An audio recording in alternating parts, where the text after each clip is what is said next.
about our extent of a vacation. Yeah. Yeah, a lot of people I've interviewed told me I should hit Bakerfield at least once in my life, just to experience. Yeah, Gotta experience it. it's. I've never been there, but it looks so amazing to watch on TV to see that amount of cars, and you hear these stories of how many they turn away, and it's like, me, that's the scary part to drive all the way there, and if you get turned away, you can't make the field. Yeah. So, Steve, what would you consider to be your favorite food to eat? My favorite what? Favorite food? What do you like to eat? Mexican food. We like tacos. We like enchiladas. There's Mexican food in my life, my bowl. You Now, could live off. now, what would you consider your favorite beverage to drink? Favorite beverage? Yeah, my wife says rum and coke, and she's probably right. After we get done with a day of racing, we need it. How about non-alcoholic? What's your favorite beverage? Pardon? How about non-alcoholic? Non-alcoholic. I'm a Diet Coke person. All right. I like that. Now, what's your favorite movie of all time? Favorite movie?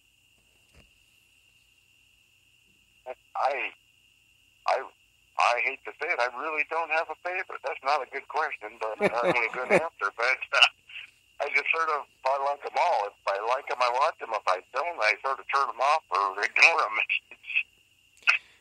The problem is if it's a bad movie, I'm all thinking, what am I going to do with the car next? Yeah.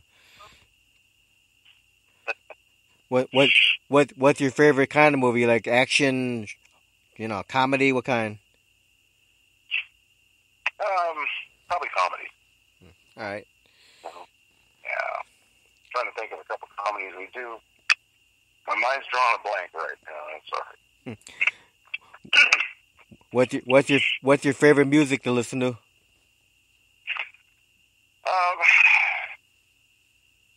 lot of the, I don't know, like the 2000-ish rock. I don't know. I listen to a lot of Linkin Park, a lot of, music I listen to.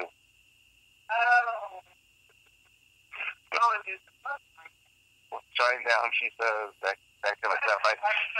Yeah, whatever my wife puts on the playlist in the iPhone, I sort of pop it on and they go, I didn't like that, change it, or I love it, put more of it on. All right. So now, when you're at the track for a day of racing, Steve, do you eat regularly or you eat lightly?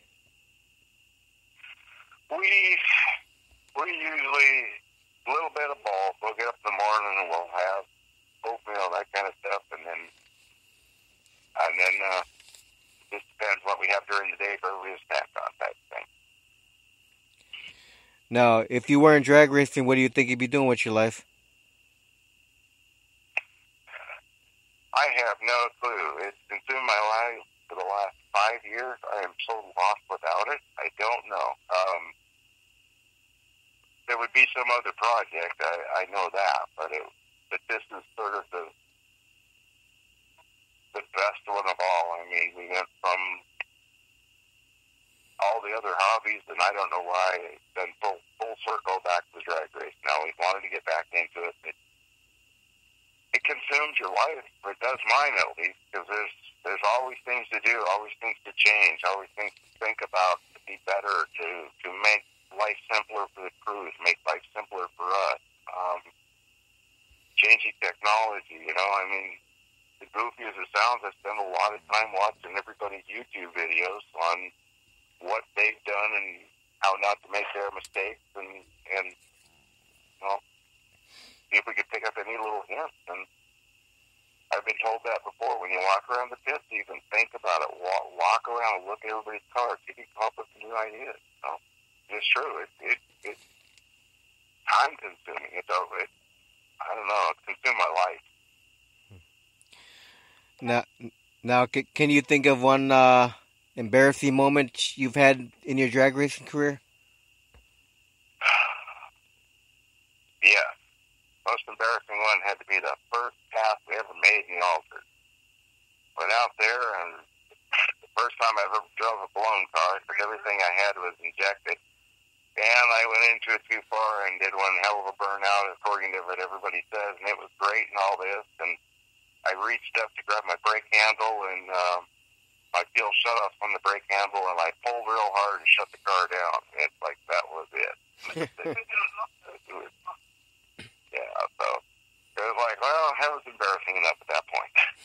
Yeah, I can imagine. Yeah. It sort of takes the wind out of your sails really fast. Oh, yeah. Yeah, definitely.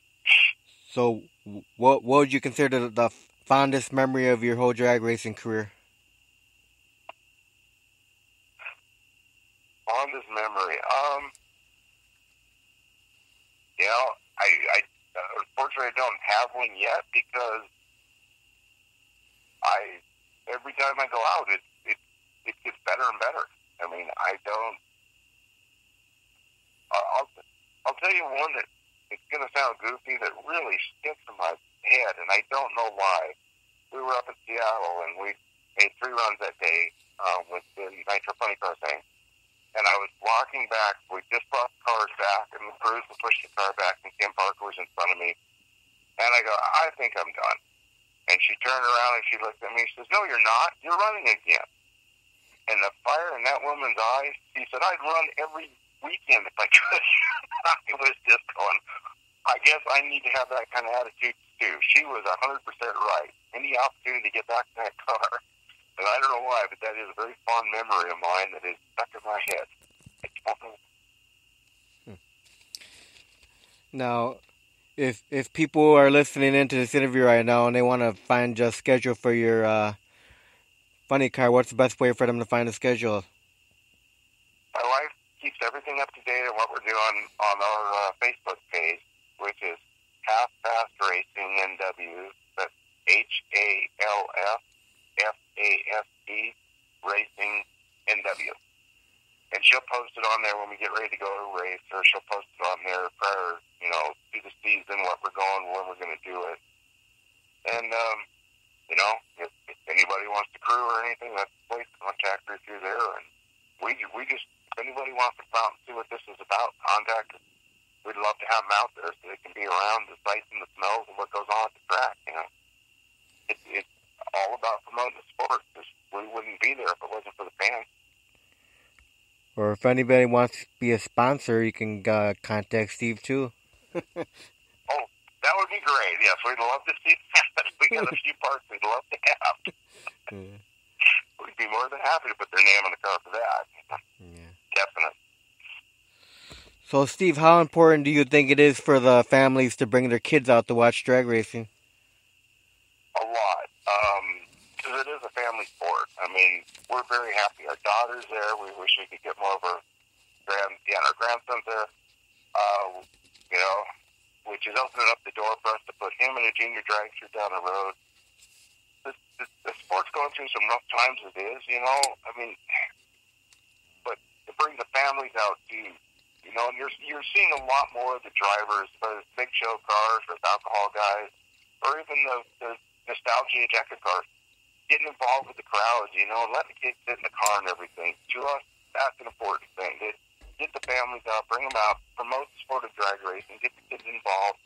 That way, if they're going to do it, let's get them off the street and on the track, and keep it going, keep the drag racing alive. Yeah, you need to get the kids, tear them away from the video games that they're glued to all the time. Yes, definitely, yes. Yeah. Yeah, because when we were young, we didn't have all this modern technology garbage. No,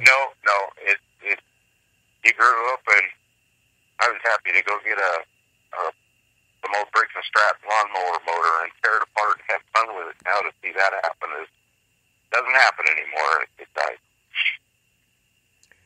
Yeah. But if back then, yeah, the kids, they were interested in working on cars and all that stuff. That's the sad part about it. we're seeing in the mechanic industry that there's no replacement. I was talking to one of the guys in our group. He's I don't know, late 60s maybe or something, and he's a pilot. He says even with the pilot, they cannot find replacement pilot. They cannot find replacement, airplane mechanics or whatever they consider them type of thing. It's just nobody's out there doing the mechanical work anymore. The trades are hurting. Yeah, the times have really changed. Yes, they have. Yeah. Well, Definitely.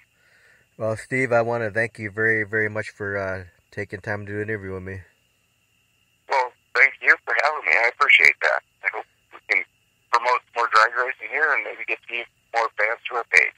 Yeah, we'll put you on again in the future. Hopefully, we'll talk about some big wins for you in the future. Okay. We will definitely have some more exciting things for you, that's for sure. We plan on doing a bunch more stuff next year and getting a little more seat time under our belt. You have any final words for anybody that might be listening out there? Go out and support your local drag strip. Sounds great. Well, thanks again for your time, Steven. You have a wonderful evening. You too. Thank you very much for having me on. No problem. Take care and have a good night.